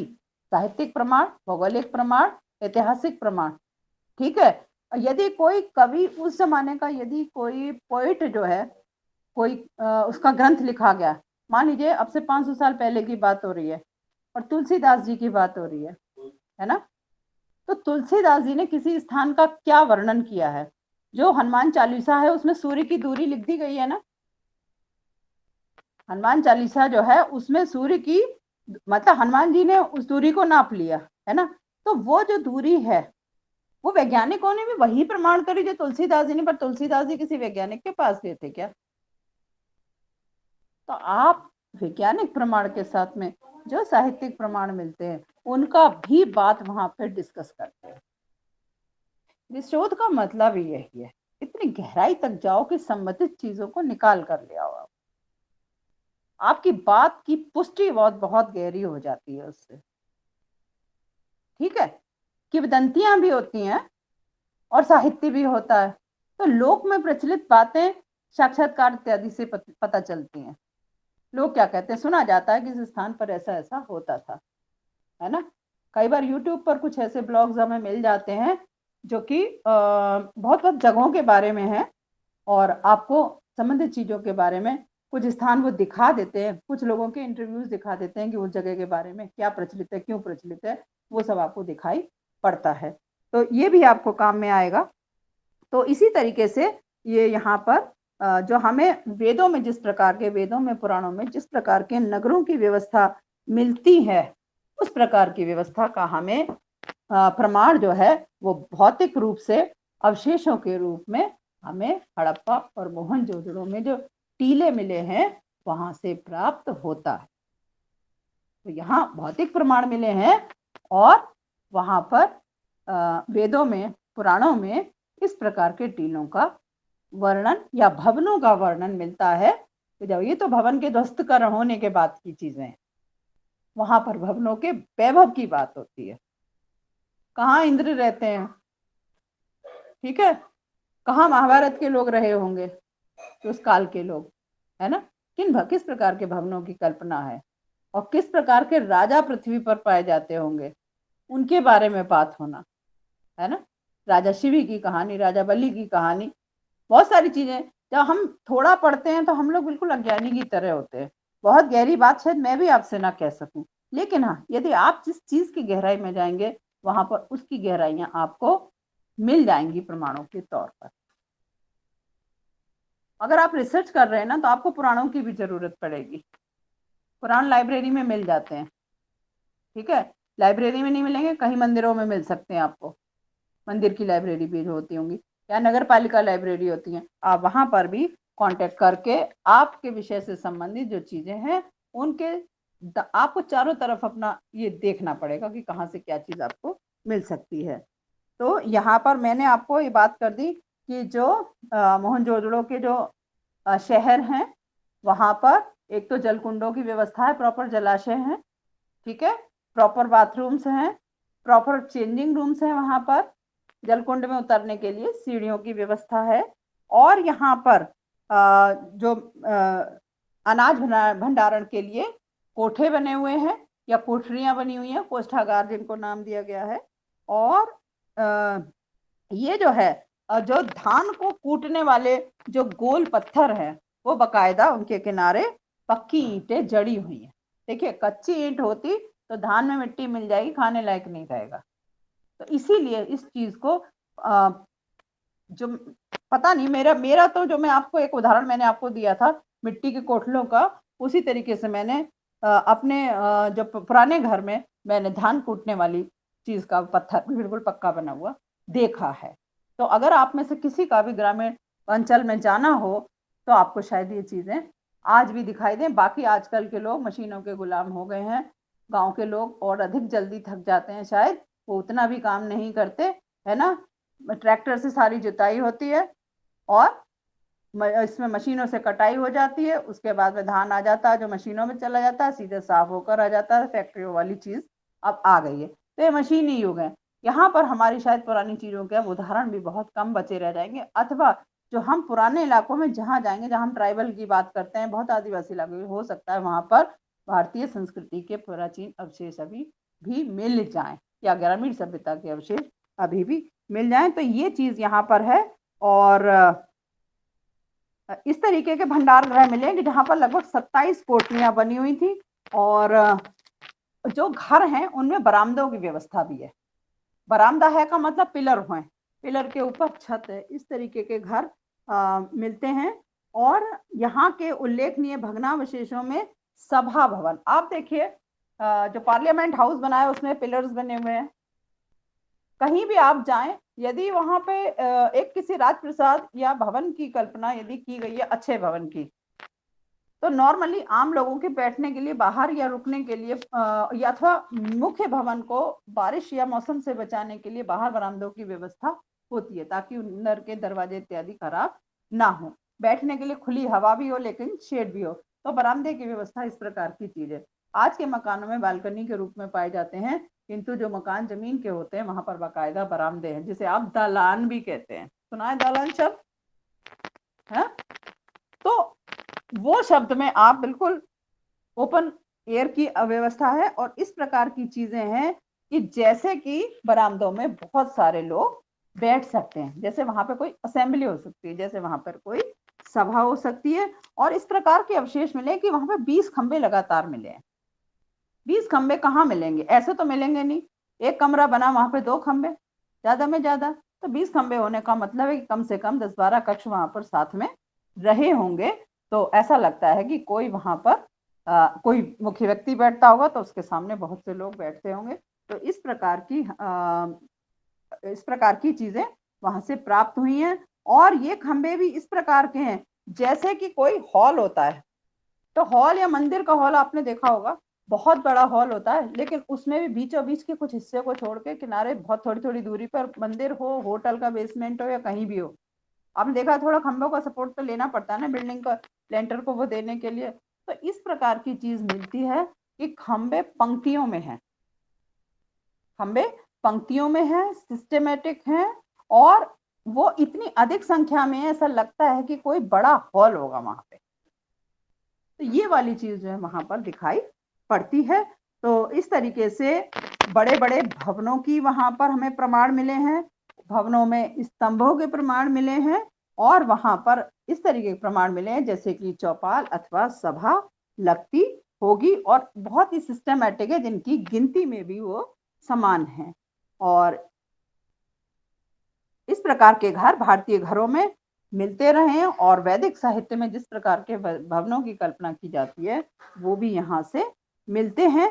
तो ये सब चीजें जो हैं, ये सब टोटल मिलाकर मोहनजोदड़ो, इस प्रकार मोहनजोदड़ो की खुदाई से प्राप्त या मृतकों के टीले से प्राप्त ये जो हमें अवशेष मिले हैं, बाकायदा यहाँ पर राजप्रसाद के हमें उदाहरण मिल गए, ठीक है, खंभों वाली किसी सभा के उदाहरण मिल रहे हैं, सभा भवन के, यहाँ पर जल कुंड के उदाहरण मिल गए, ठीक है, यहाँ पर प्रॉपर बाथरूम्स, चेंजिंग रूम्स और अनाज भंडारण के कमरे और किचन, इन सभी के उदाहरण हमें इस सभ्यता में प्राप्त होते हैं। तो मकानों की दृष्टि से देखा जाए, स्वच्छता की दृष्टि से, तो मोहनजोदड़ो जो है विश्व की श्रेष्ठतम प्राचीन सभ्यताओं में से एक सभ्यता के रूप में हमारे सामने आती है, जो कि सिंधु सभ्यता के अंतर्गत है ये स्थान। इसके अलावा अच्छा, हड़प्पा के बारे में मैंने आपको बता दिया। इनके उदाहरण जो कलात्मक उदाहरण है ये भी बाद में बात करेंगे, और आज नहीं होगी बात, ये बात हम कल करेंगे, ठीक है। अब एक स्थान है कालीबंगा। ये कालीबंगा जो स्थान है ये है राजस्थान के गंगानगर जिले के पास में। भौगोलिक दृष्टि से ये जो वर्तमान पाकिस्तान है उसकी सीमा से लगा हुआ है। भौगोलिक दृष्टि से सिंधु नदी पाकिस्तान में बहती है, वहां भी बहती है और बहकर भारत में भी आती है, ठीक है। तो वो जो हिंदुस्तान पाकिस्तान बॉर्डर जो है वो आई थिंक वो तो शायद सतलज नदी है जो बॉर्डर पर है। तो लेकिन सिंधु नदी का बहाव जो है भारत की तरफ आता है। तो अब राजस्थान में जो है घग्गर नदी, जिसे हम प्राचीन सरस्वती नदी के नाम से इसका हमें वर्णन मिलता है। यदि वेद पुराणों में मिलेगा तो सरस्वती नदी के किनारे मिलेगा, लेकिन आज वर्तमान समय में ये जो है घग्गर नदी के नाम से ही प्रचलित है। और यहाँ की खुदाई से जो हमें चीजें प्राप्त हुई हैं उनके उदाहरण बिल्कुल हड़प्पा और मोहनजोदड़ो से मिलते जुलते ही हैं। और यहाँ पर भी विशाल योजना वाले नगर जिस प्रकार के मोहनजोदड़ो और हड़प्पा में थे, उसी प्रकार के नगरों के उदाहरण हमें मिले हैं। और यहाँ पर जो उदाहरण हमें मिले हैं सामानों के, तो 2 टीले प्राप्त हुए हैं। इन टीलों पे बाउंड्री वॉल बनी हुई है, और इन टीलों में प्राग हड़प्पन संस्कृति, यानी हड़प्पन संस्कृति तो 3000 वर्ष पूर्व तक की दिख ही रही है, इससे भी पहले के और पुराने कुछ उदाहरण यहाँ पर मिलते हैं। और यहाँ के आवास गृहों में रक्षा प्राचीर का मतलब वही बाउंड्री वॉल और कच्ची ईंटों का प्रयोग किया गया है। और यहाँ पर भी एक से अधिक मंजिलों वाले मकानों के उदाहरण दिखाई देते हैं और ऐसे चबूतरे मिले हैं और इस तरीके की चीजें मिली है और एडिशनल, जैसे कि वेदी होती है। वेदी का मतलब जहां पर हवन किया जाता है। तो ये पूजा से संबंधित जो हवन वेदिकाओं के उदाहरण हमें यहाँ पर मिलते हैं, जो कालीबंगा में मिले हैं। और अग्नि वेदिका का मतलब यही है कि जिसमें चारों ओर बाउंड्री बनी हुई है और जिसके अंदर हवन किया जाता होगा, यानी कि पूजा, धर्म, संस्कार इत्यादि उस समय के भी ये प्रमाण है कि इस प्रकार की रचनाओं का मिलना। और यहाँ पर कृषि से संबंधित कुछ औजार मिले हैं और यहाँ पर हल से जुते हुए खेत तक के प्रमाण मिले हैं। यानी इस प्रकार की संभवतः लाइनें मिली होंगी जो लाइन से हल की जुताई के जो निशान पड़ते हैं, जैसे आप ट्रैक्टर से जुताई के 4 निशान इकट्ठे पड़ते जाते हैं, तो हल की जुताई के सिंगल सिंगल निशान होते हैं। तो इस प्रकार की मिट्टी कहीं अवशेष या बनावटें अवशेष रह गई हैं, जिससे ऐसा लगता है कि कृषि फार्मिंग उस समय में हल के द्वारा की जाती होगी। और वर्तमान समय में भी जहां पर बैलों के द्वारा हल लगता है और जुताई होती है, तो जिस प्रकार के निशान मिलते हैं इसी तरीके के निशान पाए गए हैं। और ये प्राचीनतम उदाहरणों में माने गए हैं विश्व में हल से जुताई के, जो कि यहाँ कालीबंगा से प्राप्त हुए हैं। तो उस समय की कोलोनाइज्ड संस्कृति के उदाहरण, राजस्थान के उदाहरण भी कोई अन्य उदाहरणों से ना तो प्राचीनता में कम है और ना ही श्रेष्ठता में कम है। अन्य वस्तुओं में यहाँ पर पत्थर से बने कुछ कुछ उपकरण मिलने लग जाते हैं कालीबंगा में, और इसमें कुछ खिलौने भी मिलते हैं जो कि पकी मिट्टी के हैं और मिट्टी के बर्तन भी मिलते हैं। अब इनमें से उपकरणों में है जैसे कुछ तो बीड्स मिलते हैं, फिर खिलौनों में मिलते हैं पहिएदार गाड़ी, सिलबट्टा मिलता है पत्थर के औजारों में, सिलबट्टा घरेलू रंग से काम में आता है, तो सिलबट्टा मिलता है। और मेटल में तांबे की कुल्हाड़ी मिली है। मुझे लगता है मेटल का प्रयोग तो आपने जो उत्तर पाषाण काल है वहां पर चालू हो गया था, जहां पर गांव बसे हैं। सिंधु सभ्यता उसके बाद की ही है, ठीक है, विकसित सभ्यता है लेकिन आदिकाल से तो बाद की ही है। तो यहाँ पर हमें ये चीज दिखाई पड़ती है कि थोड़े बहुत जो है मेटल के औजार और उनमें भी तांबे की कुल्हाड़ी इत्यादि ऐसे उदाहरण है जो यहाँ पर मिले हैं। इसके अलावा लाल, काली और सफेद, इन 3 रंग की मिट्टी के रंगे हुए बर्तन भी दिखाई पड़ते हैं जिनके ऊपर चित्रकारी की गई है।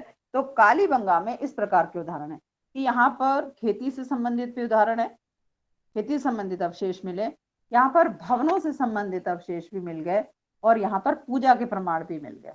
वेदिकाएं मिली तो पूजा के प्रमाण भी मिले हैं। तो इस तरीके से यहाँ की सभ्यता भी बिल्कुल सुसभ्य तरीके की सभ्यता के रूप में ही हमें मिलती है, यानी एक विकसित सभ्यता के उदाहरण हमें यहाँ पर भी प्राप्त होते हैं। अब आप एक स्थान और है लोथल, आपने पढ़ा मोहनजोदड़ो, हड़प्पा और फिर कालीबंगा और इसके बाद में लोथल।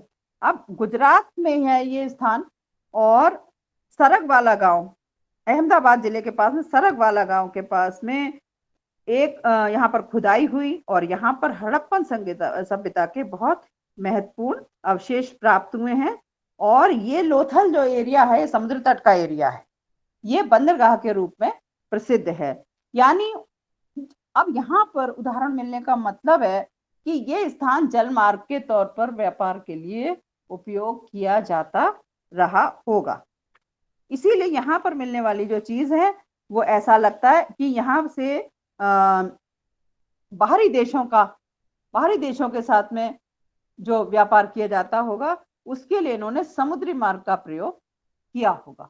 समुद्र तो है, ठीक है, पृथ्वी और समुद्र, इनकी तो रचना विश्व में सर्वप्रथम हुई होगी, उसके बाद ही मानव की कल्पना है। तो ये समुद्र मार्ग के द्वारा यहाँ पर जाते आते होंगे और इस स्थान को एक, जैसे वो नहीं होता है लंगर की तरह, वहां पर क्योंकि टूटे हुए जहाज के अवशेष भी कुछ प्राप्त हुए, तो हो सकता है कि इस स्थान पर जहाज खड़े करे जाते होंगे। इस तरीके के अवशेष प्राप्त हुए हैं और ये बहुत बड़ा उदाहरण है कि यहाँ पर 710 फुट बहुत बड़ी लंबाई हुई और 124 फुट उत्तर में तथा दक्षिण में 116 फुट था। इस तरीके का आकार का हमें कुछ ऐसा अवशेष प्राप्त हुआ है जो कि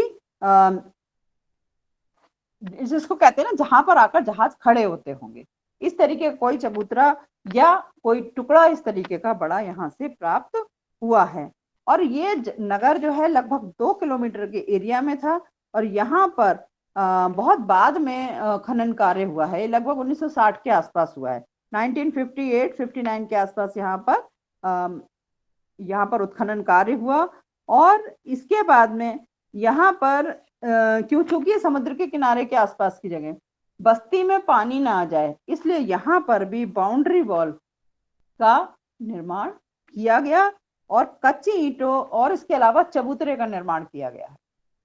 चबूतरे का निर्माण करने से डायरेक्ट पानी का जो टकराव है वो घरों के भीतर नहीं आता। इस प्रकार के अवशेष यहाँ से प्राप्त हुए हैं। मकान अपेक्षाकृत छोटे हैं और बाउंड्री वॉल बनी हुई है।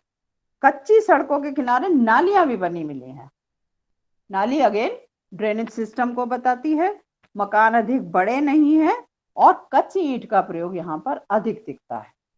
ठीक है, मोहनजोदड़ो में पक्की ईंटें दिख रही हैं, हड़प्पा में पक्की ईंटें दिख रही हैं, लेकिन लोथल में कच्ची ईंटों का प्रयोग अधिक दिख रहा है। लेकिन मकानों की व्यवस्था उसी प्रकार से व्यवस्थित है, सुनियोजित है कि जिसके अंदर भंडार गृह है, जिसके अंदर बाथरूम है, टॉयलेट है, नालियां हैं और अन्नागार या कोष्ठागार अर्थात कच्चे अनाज को भरने की व्यवस्था, स्टोर आपको दिखाई देता है। और घर में प्रयोग के बर्तन, भांडे अथवा औजार यहाँ पर मिलते हैं। ठीक है, तो ये यहाँ के मुख्य शहर थे कि जिनमें आपको हड़प्पन संस्कृति के भवन इत्यादि दिखाई देते हैं। इसके अलावा आपको और बताऊं कि मैंने आपको 5-6 नाम लिए थे। क्वेटा सभ्यता, अमरीनुद्रनाल सभ्यता, झोब सभ्यता, कुल्लामई सभ्यता, हड़प्पा, मोहनजोदड़ो तथा लोथल सभ्यता, झूकर तथा झांगड़ सभ्यता। तो अब ये स्थान मोस्टली ऐसे जगह हैं जो कि पाकिस्तान में जाते हैं।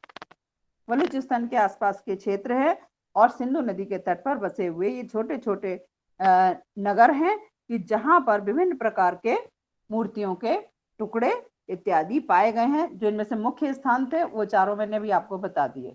लेकिन ये भी स्थान जो है वो उस दृष्टि से, सैंधव दृष्टि से, सिंधु नदी की सभ्यता के प्राप्त अवशेषों की दृष्टि से महत्वपूर्ण है। और इनमें झूंकर और झांकर सभ्यता मोहनजोदड़ो से करीब 80 मील दूर चानुंदड़ो नामक स्थान है। यहाँ पर कुछ मिट्टी के बर्तन या मूर्तियां मिली हैं और यहाँ पर भूरे रंग की मिट्टी के बर्तन मिले हैं। और सिंधु नदी के विस्तीर्ण क्षेत्र में रहने वाले लोग एक निजी सभ्यता का विकास कर चुके थे, इस बात का पता चलता है। अब आप मुझे बताएं कि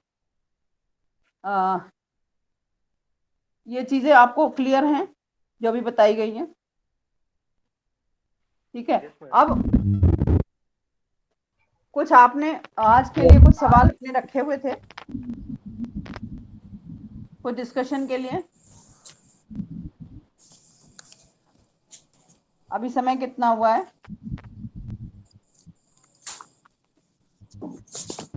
7 बजे है, 7 o'clock है क्या? ज्यादा समय हो गया तो मुझे लगता है कि डिस्कशन आपको करना चाहिए थोड़ा।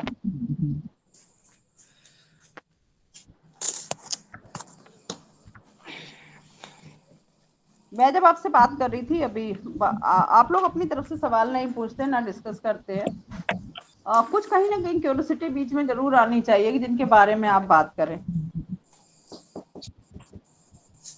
मैं ये कह रही थी कि अगर आप स्थान विशेष से संबंधित यदि कुछ काम कर रहे हैं, ठीक है, आपने सिंधु सभ्यता के बारे में पढ़ा, इसके बाद में वैदिक सभ्यता के बारे में भी, मतलब वैदिक सभ्यता के बारे में पढ़ा और उसके बाद में सिंधु सभ्यता, अब आप देखिए इंटरकनेक्शन कहाँ से नजर आ रहा है आपको, है ना। थोड़ी सी एनालिटिकल माइंड जरूर होना चाहिए लेक्चर में। आप जो चीज बताई जा रही है तो उसका तारतम्य भी तो बिठाने की व्यवस्था हो। इतने उदाहरण जो मिले भवनों के, है ना, भवनों के उदाहरण मिले आपको, जो भी स्थान से संबंधित उदाहरण मिल रहे हैं उनका आपसी संबंध क्या है है ना। एक जगह पर साहित्य में उसकी परिकल्पना हो रही है और दूसरी जगह पर उसका एक्चुअल आर्किटेक्चर बन रहा है ना। अब यहाँ पर और इस एक आर्किटेक्चर में आप वर्तमान स्वरूप में रह रहे हैं, क्या इनका आपसी संबंध है।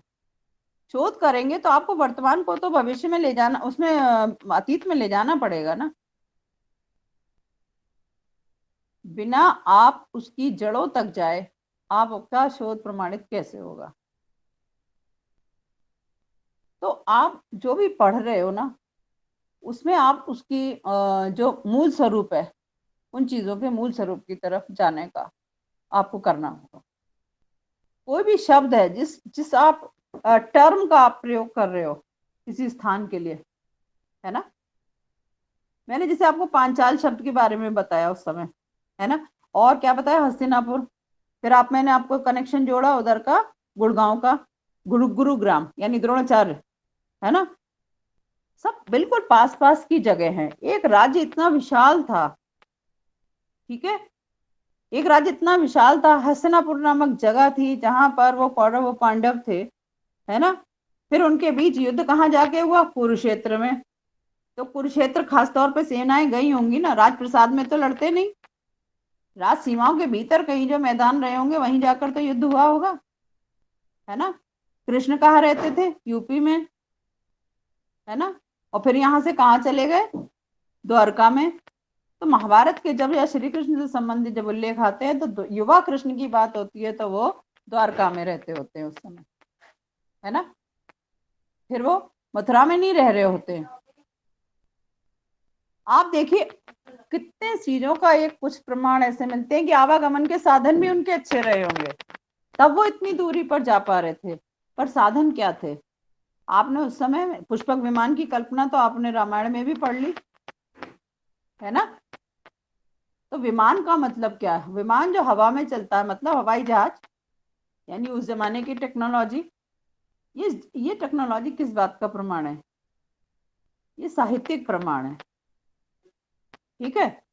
जिनका हमारी कुछ धार्मिक धर्म से संबंधित जो किताबें हैं अथवा धार्मिक हमारे जो चरित्र हैं उनमें हमें इनके उदाहरण मिलते हैं। तो इंटरकनेक्शन है किस चीज का, प्रगति का। मैम एक चीज पूछ रहा था। हाँ कौन बोल रहा है, Saurabh ji. Yes ma'am. Ma'am जैसे ये सिंधु घाटी सभ्यता के बारे में जब हम लोग पढ़ते हैं तो ये नगरीय सभ्यता है, और इसके बाद हम लोग वैदिक सभ्यता पढ़ते हैं, वो ग्रामीण सभ्यता है। नहीं, ये हाँ, आप किसने कहा, मैंने तो अभी एक बार भी नहीं कहा ग्रामीण सभ्यता है। बहुत ही उच्च कोटि की विकसित सभ्यता है जिसके उदाहरण आपको ईंट मिट्टी गारा पत्थर के रूप में नहीं प्राप्त होते। मैम जो वैदिक जो सभ्यता जो वैदिक वैदिक सभ्यता है वो वैदिक ग्रंथ है, जो ज्ञान है वो वेदों के रूप में डिवाइडेड है, ठीक है। 4 वेद क्यों हैं, क्योंकि 4 वेद अलग अलग तरीके के ज्ञान को समेटे हुए हैं। सामवेद में स्तुतियों का गान है ना। Yes Rigveda ma'am. में ऋचाएं हैं जो मंत्र बोले जाते हैं, है ना। आयुर्वेद में क्या है, ये इसी यज्ञ जो यज्ञ 4 और ब्रांचेस हैं, 4 ब्रांचेस में 4 तरीके के एक तरीके से डिवीजन है कि इसमें इस बात के बारे में शोध किया गया, इसमें इस बात में, इसमें तो वो सब अलग अलग ब्रांचेस हैं, है ना। लेकिन क्या है, वेद के रूप में किताबें उस जमाने में तो नहीं थी ना, इतने हजारों हजार साल पहले। तो क्या था, गुरु शिष्य परंपरा थी, छात्र गुरुकुल में पढ़ने जाता, सब कंठस्थ करता था। कहावत है पैसा अंट का और विद्या कंठ की। अंटी जानते हो, जो बूढ़े लोग धोती पहनते हैं और कमर में अपने रुपए लपेट लेते हैं ना, पेटा बांध देते हैं, वहां से कोई निकाल नहीं सकता। तो उनके लिए वो कोई बैंक वैंक काम नहीं करता, उनका लिए जो पैसा अपनी जेब में वो काम करता है। तो पैसा उनकी अंटी का हो गया, और विद्या कंठ की, जो कंठस्थ कर ली जितनी है। मैम इसलिए हम पूछ रहे हैं क्योंकि जो बुक में दिया हुआ है उसके हिसाब से जो टाइम वो बताया गया है वैदिक सभ्यता का, वो 15,000 से 1,000 बीसी बताया जाता है, और सिंधु घाटी सभ्यता का 3,000। ऋग्वेद प्राचीनतम बताया जाता है और इनका समय लगभग 25,000 वर्ष पूर्व का बताया जाता है। मैम हाँ, अलग अलग लोगों ने लेकिन अलग अलग बताया, जैसे हाँ, ये लोकमान्य तो तिलक ने हमेशा ही 6,000 जब बताया। शोध होते हैं तो विज्ञान मतलब वैज्ञानिक अपने अपने हिसाब से सिद्ध करते हैं। वो एक व्यक्ति एक बात को सिद्ध करने थोड़ी आया, सब तरफ शोध चल रहे हैं, वो हाँ मैम अपने मतानुसार उस चीज को लेकर आते हैं। जो चीज लगभग सर्वमान्य हो जाती है तो वह कॉमन बात निकल कर आती है कि लगभग हाँ इतने वर्ष पुरानी चीज है। हाँ मैम, तो वही मैं कह रहा हूँ कि वो सर्वमान्य जो माना गया है वो 1500 माना गया, 1500 बीसी से 600 बीसी के बीच में माना गया है ऋग्वेद का समय।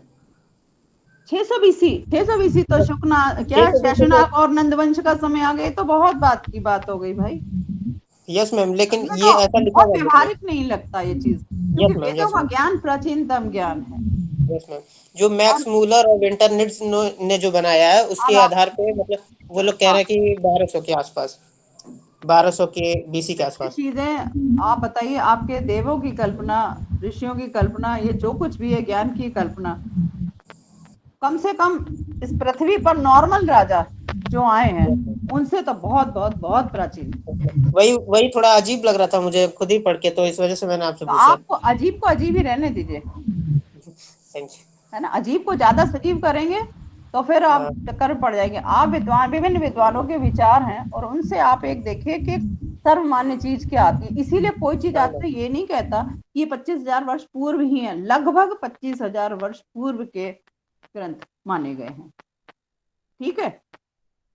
और हाँ, आप जो मैं, आप या अन्य कोई बोल रहा है, या तो शोध के आधार पर बोलता है या शोध के आधार पर जो पुस्तकें लिखी हुई हैं उनके आधार पर बात करता है। मैं भी उस समय में पैदा तो नहीं हुई हूँ, है ना। तो मैं पुस्तकों का आधार लेकर आपसे बात करूंगी, लेकिन मुझे चीज थोड़ी सी, जो चीजें आपको नॉर्मल तरीके से जो व्यवहारिक लगती हैं उनके बारे में हम थोड़ा सा जनरलाइज करते हैं। ठीक है। एकदम सटीक किसी एक चीज को लेकर हम पकड़कर नहीं बैठते जब तक कि आप बिल्कुल उसके साक्षात प्रमाण को ना ला दें। अगर आप कहीं पर भी इस बात के बारे में भी बात कर रहे हैं कि इस तरीके के भवनों की कल्पना की गई है, तो इस संबंध में इनके ये विचार हैं। जब आप कुछ लिखेंगे कोई शोध पत्र, अगर यदि उस विषय को लेकर लिखते हैं तो आप ये लिखेंगे कि इस संबंध में इस विद्वानों ने ये कहा है, दूसरे विद्वान कहेंगे इन विद्वानों ने ये कहा है, इसका कालखंड यहाँ से यहाँ तक बताया है। बताएंगे नहीं बताएंगे 4 विद्वानों की बात, फिर नीचे जाके कहेंगे कि संभवतः मुझे ये लगता है, मेरा निष्कर्ष ये, मैं इस बारे में ये कहता हूँ। आप कोई अपना उद्देश्य लेके चलेंगे, इस तरीके से आपका एक जो शोध का जो वो शोध पत्र का जो है पॉइंट जो है वो क्लियर होता है। ऐसे ही आपको थीसिस में करना पड़ेगा।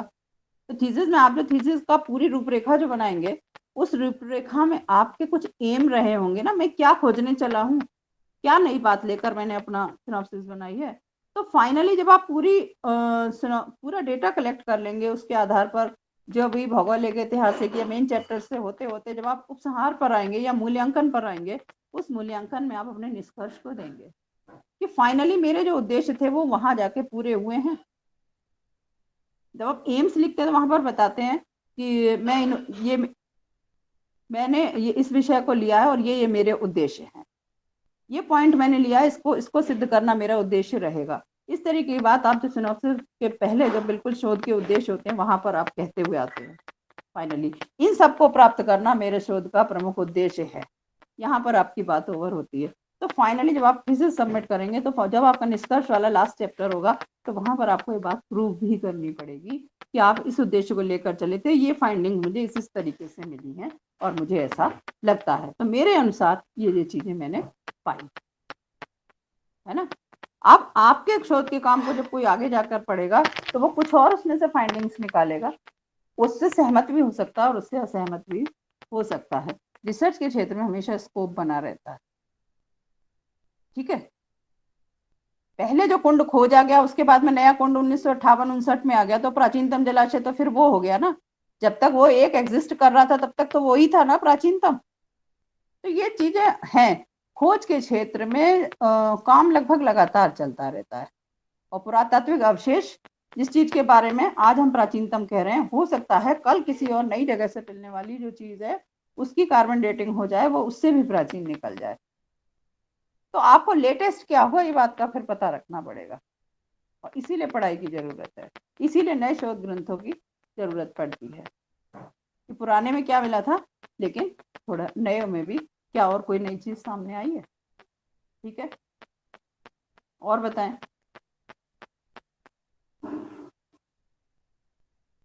क्यूरियोसिटी आपको बहुत फर्क डालती है, बोलना चाहिए आप लोगों को। हम लोग जो भी मतलब शोध करते हैं, तो जो भी मतलब ऐसे जो भी हम लोग खोजेंगे, जो लिटरेचर रिव्यू करेंगे या कि जो भी रेफरेंस देंगे, तो इसमें से कोई भी नई चीज जैसे खोज रहे हैं, जिसमें ऐसे अभी काशी के भित्ति चित्रण कला ही ले लें, काशी की भित्ति चित्रण कला।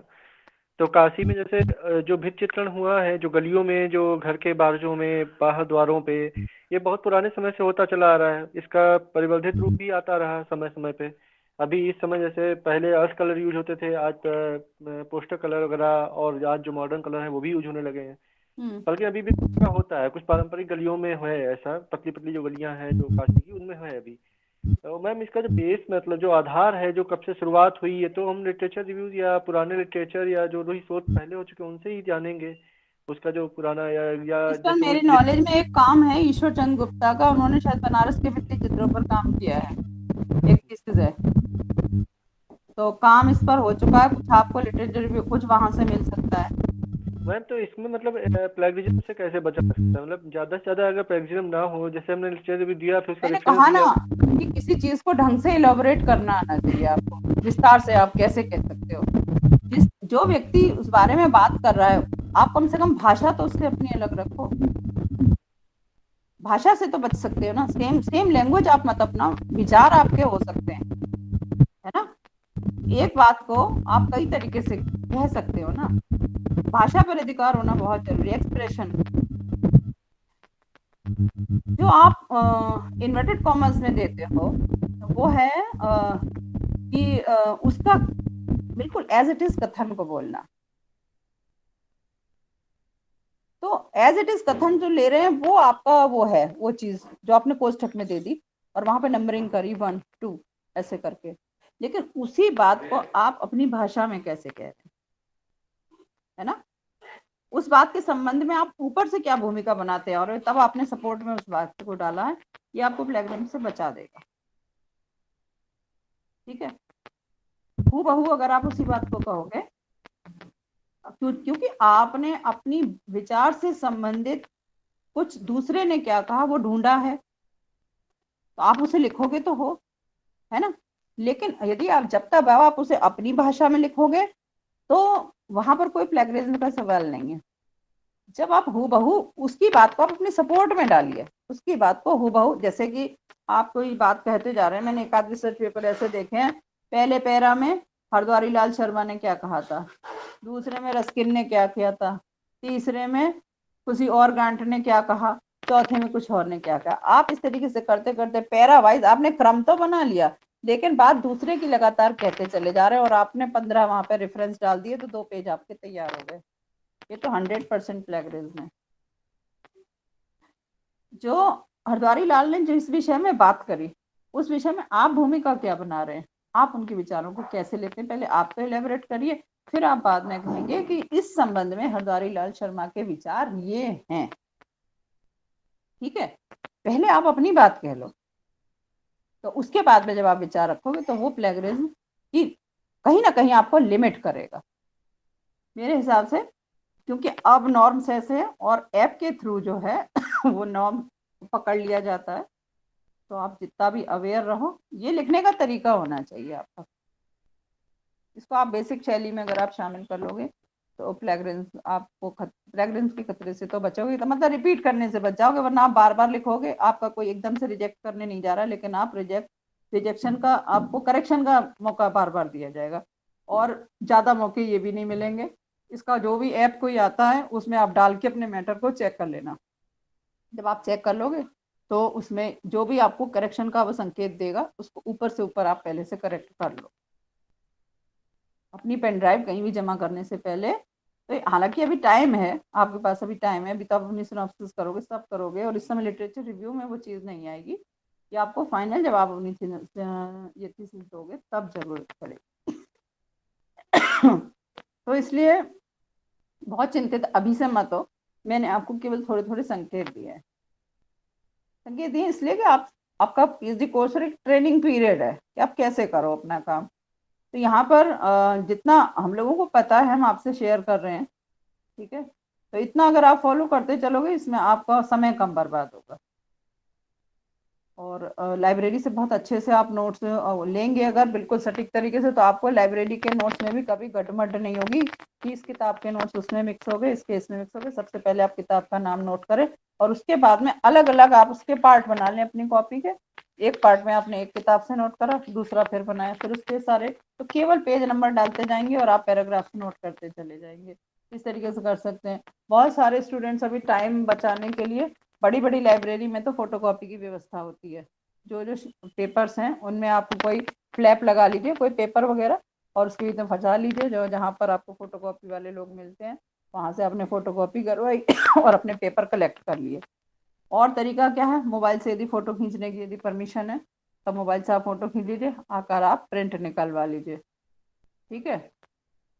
कभी मोबाइल डायरेक्ट आप यूज करेंगे तो बहुत सबसे अनकंफर्टेबल तरीका है पढ़ने का, क्योंकि जब आप कुछ सामने होती है चीज ना तो आप बार बार अंडरलाइन करते हो।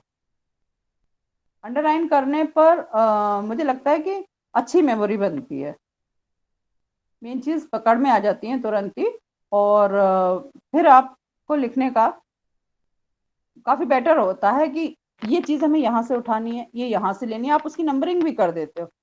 हम बहुत बार ऐसा होता है रिसर्च पेपर लिख रहे होते हैं ना, तो कई बार हम लिख लिया उन चीजों के बारे में, फिर भी लगता है कि कुछ ये मैटर ऊपर जाना चाहिए सेट करके, एरो लगा देते हैं पेपर पे होता है कि ये, या पैराग्राफ नंबर डाल देते हैं कि फर्स्ट पैरा में ये मैटर आएगा, सेकंड में ये आएगा, थर्ड में ये आएगा, फोर्थ में।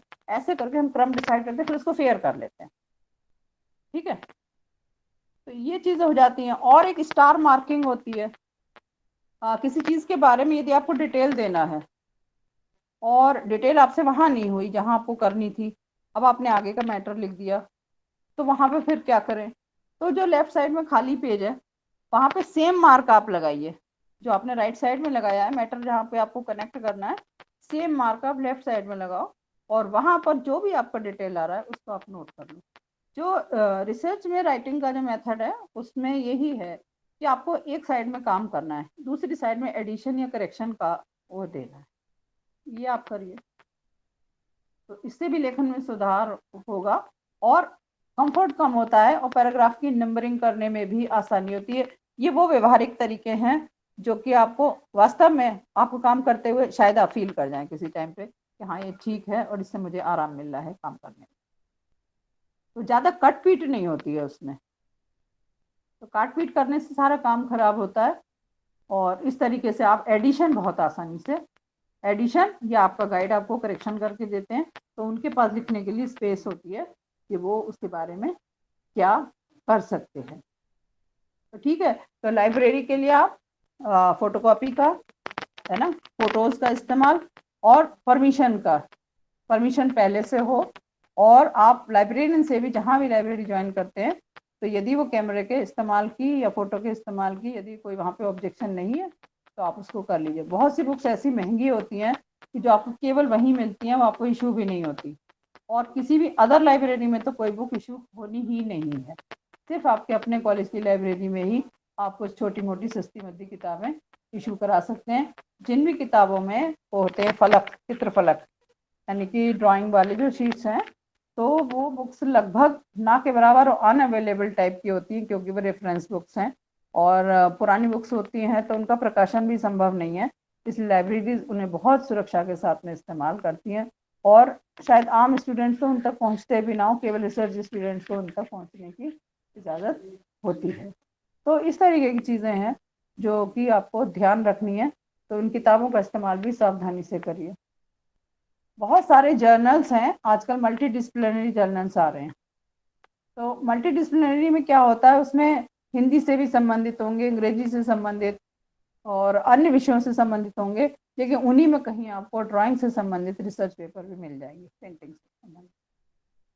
तो उन पेंटिंग से संबंधित रिसर्च पेपर के लिए आप ऐसा मत सोचिए कि आपको किसी पर्टिकुलर कला के जर्नल में मिलेगा। जो बहुविषयक जो है ना मल्टी डिसिप्लिनरी, तो उनमें भी आप अपनी दृष्टि डालें और देखें। ठीक है, तो शोध जर्नल्स की भी आप एक लिस्ट बना लो। तो उसमें है कि आपको जो भी रिव्यू करने वाले हो आप, तो उनको आप पलटना शुरू कर दीजिए। क्या क्या आपको दिसंबर में सबमिट करना है अपना रिव्यू? कब करना है? यस मैम, दिसंबर में। कब करना है मैम दिसंबर में बोला गया है कि वो दिसंबर में? हाँ, तो टाइम ज़्यादा नहीं है, यही महीना आपके पास में। तो आपको ये सैटरडे का डे आपको शायद लाइब्रेरी ज्वाइन करने के लिए मिलता होगा। मैम ये ऑनलाइन है क्लासेस तो। ये मैंने ऐसा देखा सुना था कि एक दिन लाइब्रेरी के लिए होता है, और वहाँ क्या व्यवस्था है ये वहाँ की मुझे को नहीं पता, लेकिन ये है कि एक दिन आप लाइब्रेरी जरूर जाएं और जो भी विषय आपके माइंड में आ चुका है उससे संबंधित टॉपिक का मतलब उसके मैटर का कलेक्शन जो है शुरू कर दें, और उसकी बिब्लियोग्राफी लाइब्रेरी है मैम, ऑनलाइन लाइब्रेरी का ई लाइब्रेरी शुरू की गई है मैम, ऑनलाइन लाइब्रेरी ज्वाइन कराएगी। ऑनलाइन बिल्कुल आप उसका इस्तेमाल करिए। लेकिन ऑनलाइन लाइब्रेरी का मैं आपको बता दूं वो लिमिटेड है।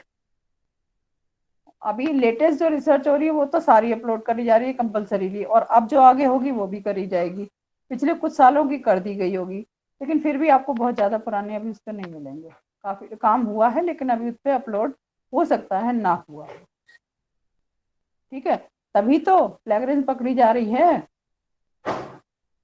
जब मैटर ई मटेरियल के रूप में उपलब्ध है तो कॉपी होते ही पता चल जाता है। उस तरीके के ऐप बनाए गए कि लैंग्वेज को वो पकड़ लेते हैं, और बहुत मतलब काफ़ी ज़्यादा क्रिएटिविटी, सावधानी, या इसमें ये सब चीज़ें आ गई हैं, एडवांस चीज़ें रिसर्च में। ये रिसर्च ज़्यादा कई जगह तो ऐसा है कि देखो, समय की बात है कि आप कैसी जगह से कर रहे हैं, किस तरीके के गाइड आपके हैं।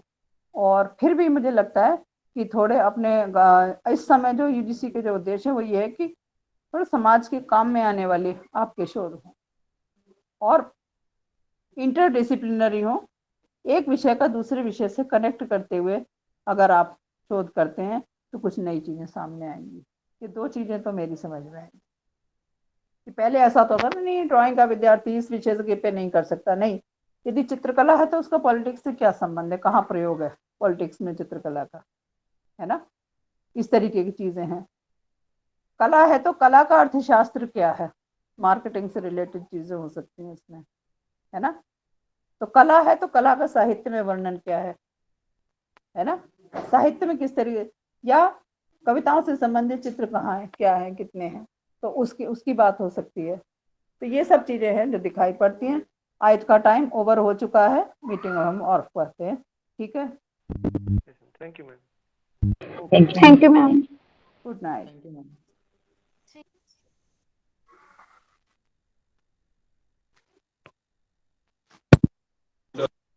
हम अगर कहीं चले गए घंटा देख पाओगे कहीं